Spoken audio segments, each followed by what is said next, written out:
Hey, y'all. Welcome to another episode of Bounce. I'm Lexi, I'm Janine.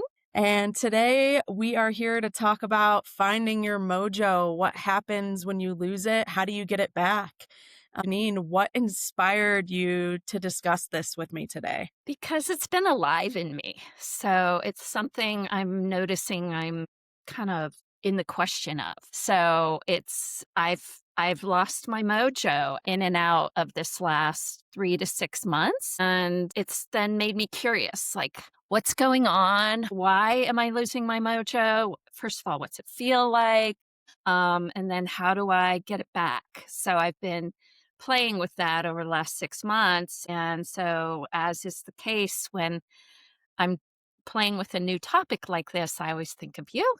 I'm like, I wonder how Lexi's navigating this, and thought it could be a really juicy, organic conversation for us to have together. Awesome. Well, I look forward to discussing it with you today. Okay. So, the first question that I thought would be great for us to explore in our conversation is, what's it feel like? Like, what happens when we lose our mojo? So, to me, having mojo is kind of you're in the flow, or kind of moving through life with some effortlessness, kind of an up, forward movement energy.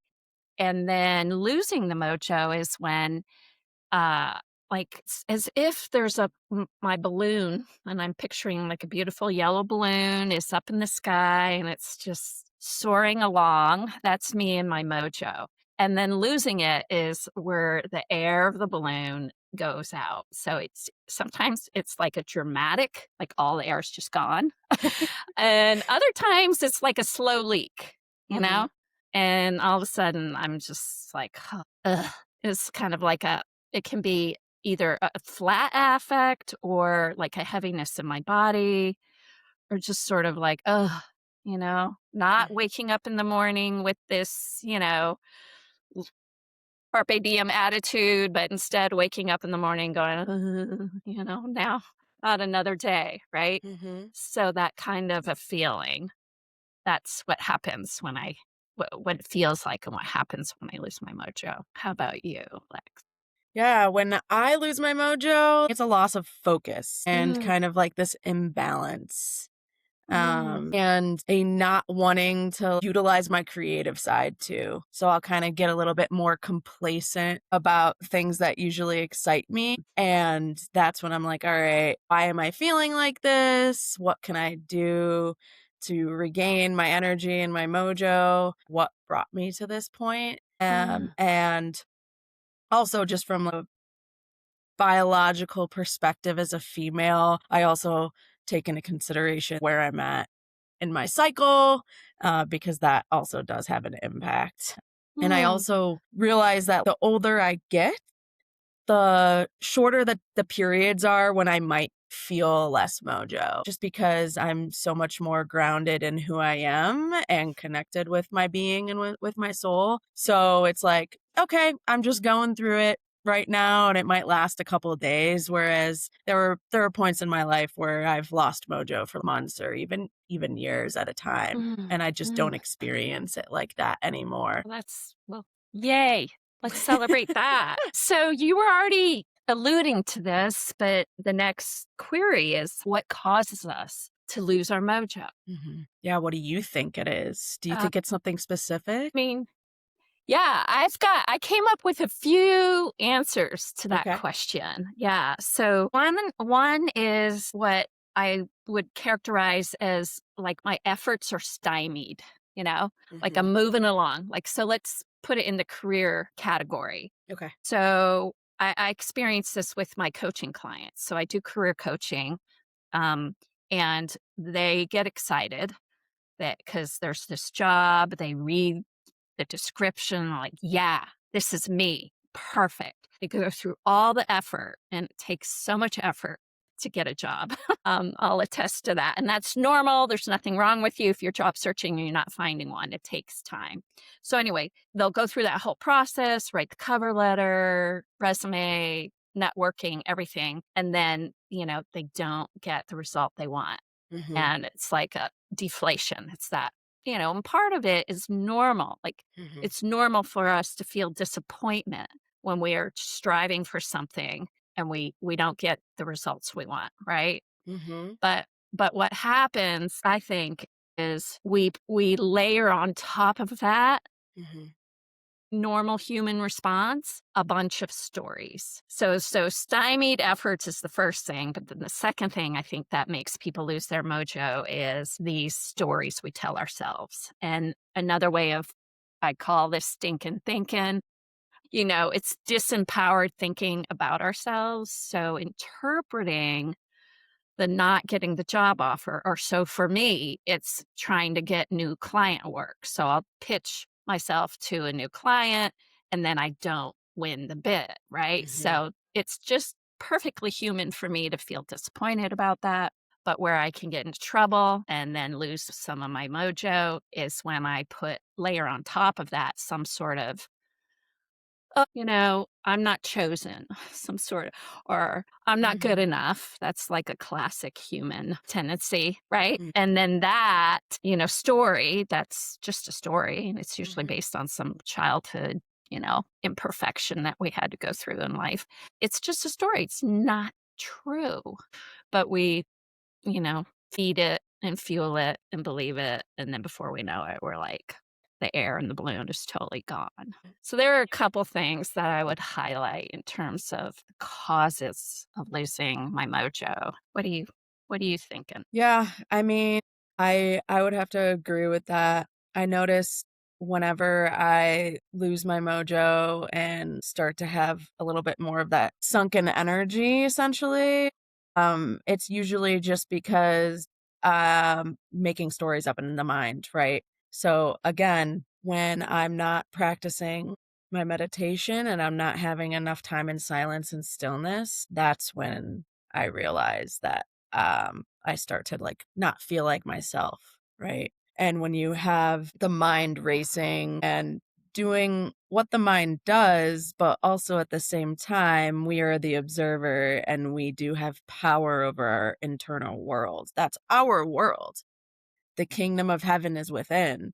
The mind is either heaven or it's hell, and that's completely dependent upon us. So when I'm not practicing that meditation, then I can feel a little bit hellish inside. Mm, And that causes me to lose my mojo. And that's why, as I was alluding to earlier, where I'm at in my life, being 33 years old and being, an awakened being uh, who realizes what I am and who I am, it's easier to get my mojo back because all I have to do is realize it again and be like, "Oh, I mm, don't have to stay in this, like, sunken, suffering kind of mindset," right? It plays into the victim mindset of our society, which is a complete trap, and I don't want any part of that. So, it's just like with anything in life, it really is a choice. Happiness is a choice every single day. Choosing to have my mojo is my choice. And when you realize that, you could take it back and I'm able to regain it and find it quicker. you're making such a juicy point here that happiness is a choice. And so let's just spend a few minutes elaborating on that. Mhm. For some people that might be a bit of a, aha moment. For other people, it's maybe just a really important reminder. So say more, Lex. You can maybe even, if you want to think of a time when you weren't in that happiness zone, and then how did you acknowledge or figure out that this is a choice and make a different choice? Yeah, it's just letting the external world completely rule over your own happiness. Every single day you can wake up and be like, "All right, let's make today beautiful." And that obviously starts with cultivating the life that you actually want. And that doesn't mean that everything is going to be spoon-fed to you and you're going to have every single thing that you might want or desire, but do you have the necessities covered? Do you have whole foods, a home, beautiful, amazing people in your life? And most of us in America, we do have that. We do have our basic needs met. And being able to recognize that you can have gratitude even when you might not have your basic needs met. I did go through a time of unemployment in my adult life where I didn't have enough money to feed myself sufficiently. So I guess I didn't really have my basic needs met at that time, but I still found something to be grateful for every day, and I still found happiness within, because I chose to. It reminds me of a Wayne Dyer quote, what you focus on expands. Or I just got a different quote today saying the same thing using different words. It's where you put your attention grows.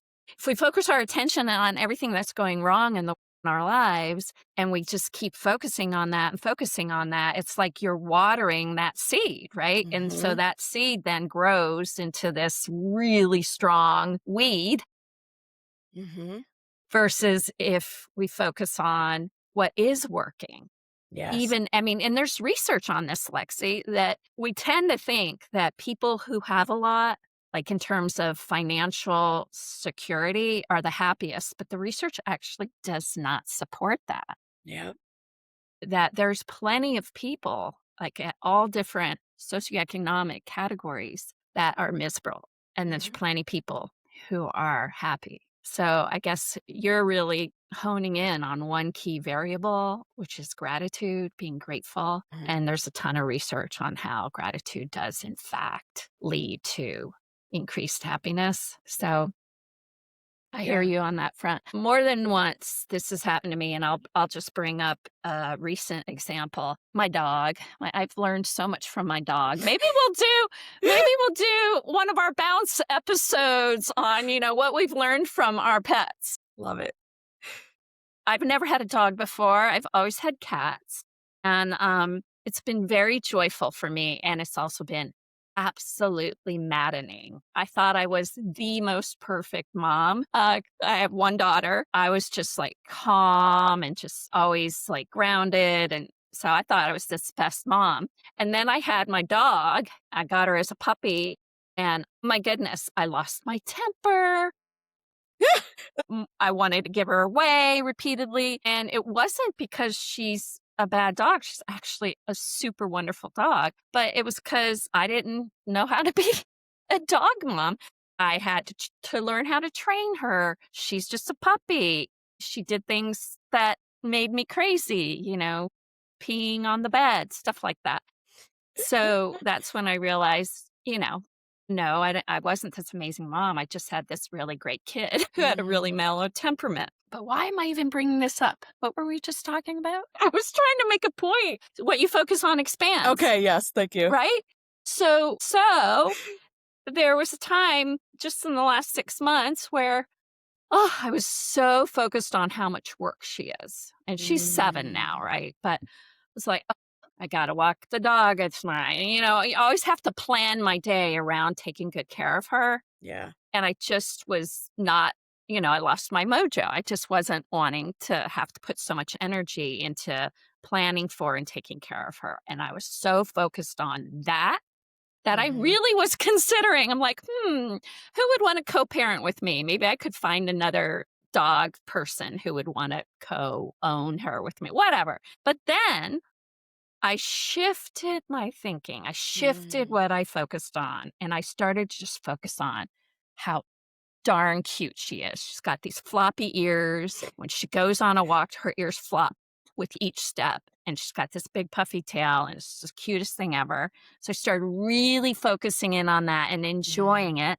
And she is over the moon every time I come home, even if Mhm. I left for 5 minutes and I come back. And I mean, who doesn't love that? It's just Yeah. so, if we all treated one another the way our dogs treat us when we return home, the world would be a peaceful, loving, joyful place. Mhm. Because she's just so excited, and it puts me in this really joyful space. So I started to just focus on all that. And Mhm. so of course, I'm not finding a co-parent or whatever, but that was catching myself being in this stinking thinking and choosing, like you said, Lex, it's a choice, and choosing instead to focus on what I love and adore about her. And Mhm. it's changed my experience. And that's happened Mhm. to me over and over again. It's happened to me in the work world. It's happened to me in relationships with people.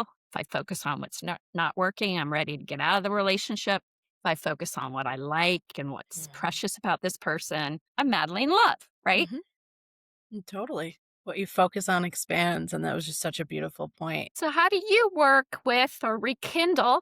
What do? You mentioned you started mentioning one thing, meditation. What else, or do you want to elaborate on that? How do we Yeah. rekindle? Yeah, Yeah. our So, mojo.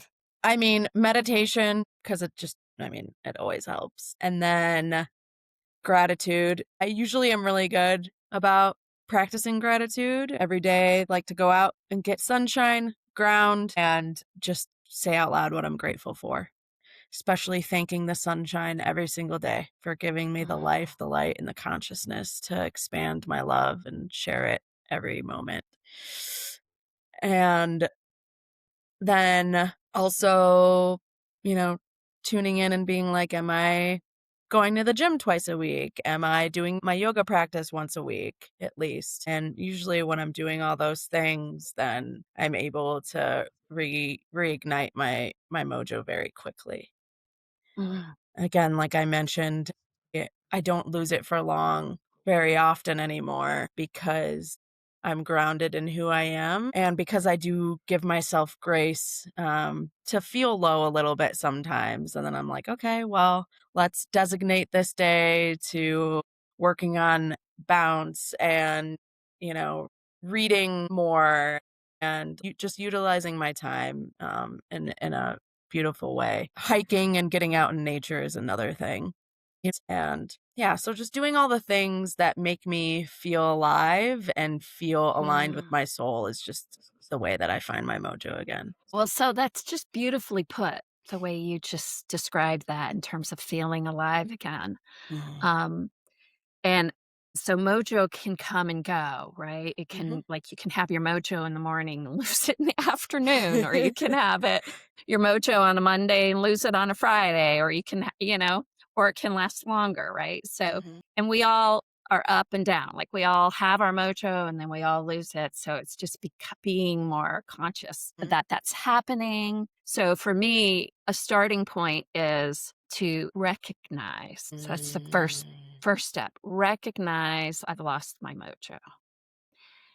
Then being able to name it, mojo's gone. What is here? So being Mhm. curious about what is here and what needs tending to. So what you were saying a moment ago, Lexi, is you give yourself grace to feel. So we don't want to cajole ourselves into mojo if what we really need is to be present Mhm. to.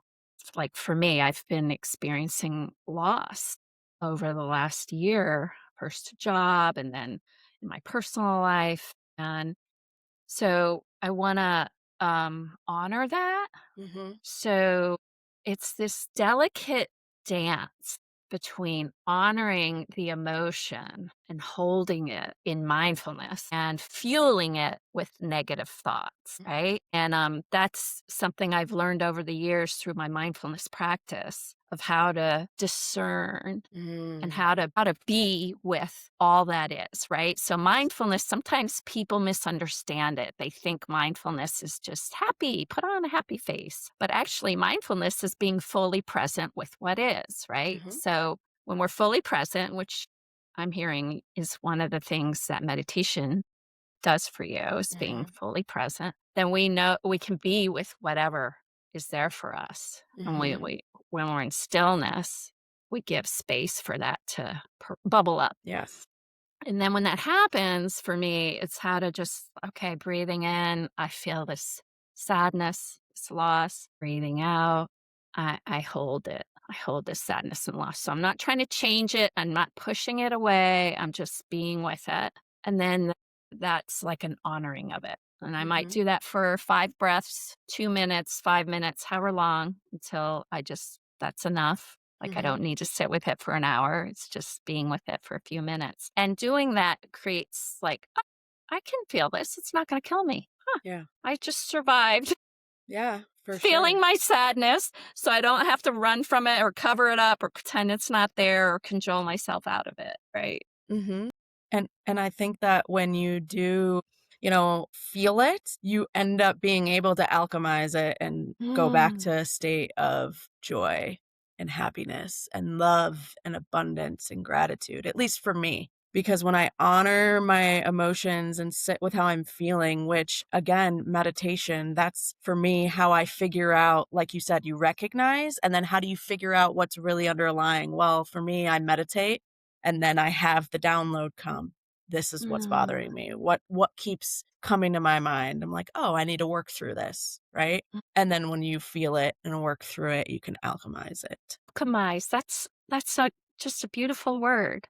Can you elaborate on that for the listener or maybe give an example? Help us understand that process. Yeah, so emotions are very strong and they come and go. Anger, especially, is an emotion that I've dealt with a lot in my life. And that stemmed a lot from childhood, being around so much anger. So I was like, oh, this is how we respond, which it was just a reaction to life, right? Being in this state of anger. And now I feel anger way less because, it can be a helpful emotion, but a lot of the times it's completely unnecessary and you don't need to get angry about every little thing that happens in life. But now when I do feel anger, there's like a reason that isn't something so small. It's like, no, it makes sense that I'd be angry about this and I Mm, feel it and sit with it, and then I transform it, alchemize it into something else. Like being like, mm, "Okay, I felt this anger, and now I'm gonna use the energy from that, and I'm gonna go hit the gym, and I'm gonna, mm, go do squats. I'm gonna bench press. I'm gonna go on a mm. hike." Um, I really like to utilize those strong energies, Yeah. and manifest that into a physical form, I think is helpful for me, at least because I'm an Aries. I'm a very fiery human. She is, everyone. I can attest to that. Yeah, so We have that's what we I have that mean. in common, darling. Yeah. That's great. That's great.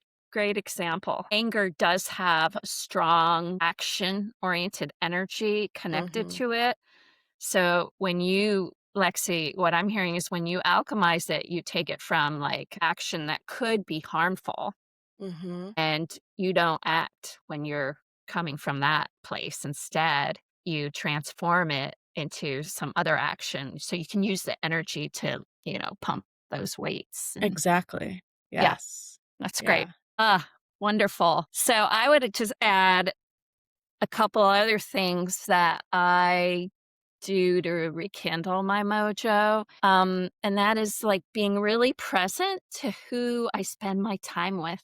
So I was a quote came in the other day. I'm on an app, so I get daily quotes, and it's Insight Timer. So I get a daily inspirational quote, and it was something like, "You are the average of the 5 people you spend your most time with." Mm, Right? yes. So, one of the things I do when I need to have my mojo rekindled is I'm making sure I'm with people who are gonna energize me or who are Mhm, gonna water my wholesome seeds. People who just know I'm awesome or love me unconditionally or have just, unconditional positive regard. And so for me, that ends up being a lot of girlfriends. mhm, Although I went on a meditation retreat this weekend, and one of my dear meditation buddies, he was doing a beautiful job in watering my wholesome seeds this weekend, like, just so but I tend to have a lot of really amazing women in my life, so I lean on them to energize me. So you're, of course, one of those. Yay! She's smiling for those of you who can't see. And it's reconnecting. Doing that is just good within itself, right? Because mhm, relationships are so important to us. But then it also kind of connects us as humans, and certainly it's true for me, to our own basic goodness. So we're all inherently good. We don't have to prove our goodness. We don't have to prove our worth. We're just inherently good because we were born. And anybody who doesn't believe that, go hang around with a 1-year-old. So that really helps me a lot, as well as connecting with nature, because I think nature does the same thing. Because it's us, because we Yeah. are nature, one with it. So I think that's beautiful bringing up your relationships and the people you're surrounded with because, I was thinking while you were speaking, and now is the best time in my life right now because I've completely created the life that I want. Part of that, a major part, is community and being surrounded with people I love every single day. And I am, you know, between the man that I love and my incredible coworker and all of my beautiful friends that I love so dear that I get to spend time with all the time. I'm just surrounded by love and people who lift me up and I lift them up, and we lift each other up. And when you're surrounded by all of that love and abundance of goodness, then it's so much easier to get your mojo back Mhm. because we need relationships with others. And while your relationship with yourself still is number one, if you don't enjoy being alone, then that's something that you definitely need to look at. Your community and your tribe. It's your root chakra is the base. It's the first chakra for a reason. If you have that stability with those that you love, then it makes everything else easier to be in alignment with, in my opinion. And for those who don't know anything about chakras, what does the root chakra have to do with this?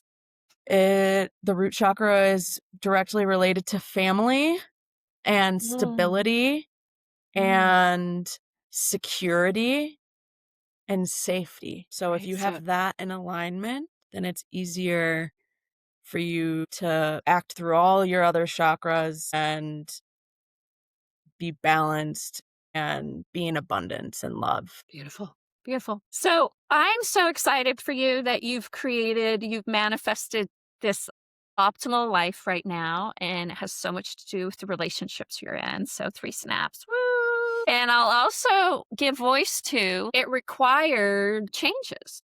Yeah. And the same is true for me. So listeners, if you're out there and you're going, oh my gosh, I really need to focus on this area. I don't have these five people who are watering my wholesome seeds. Maybe you have one or two people who are actually watering your unwholesome seeds. They're Mhm. making the weed in you grow stronger and stronger every day.